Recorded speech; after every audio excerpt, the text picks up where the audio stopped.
ட்ரிபிடேஷன் and tribulation.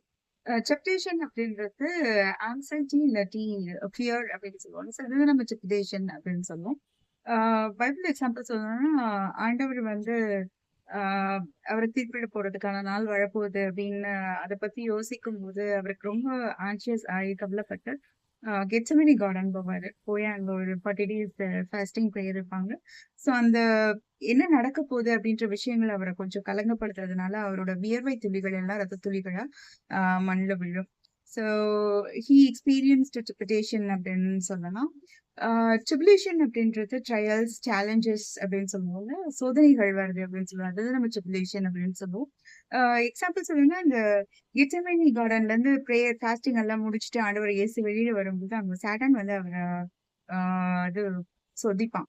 ஆ நீங்க 40 நாள் ஃபாஸ்டிங்ல இருக்கீங்க. ரொம்ப பசியா இருக்கீங்க. நீங்க வந்து இந்த பாறையெல்லாம் அப்பமா மாத்தி வேணா சாப்பிட்றீங்களே! அப்படின்னு சொல்லுவான். So he encountered a tribulation அப்படின்னு சொல்லிக்கலாம். நான் நிர்மலா சிங்கராயர், உங்களோட பாசிட்டிவ் சைக்காலஜிஸ்ட்.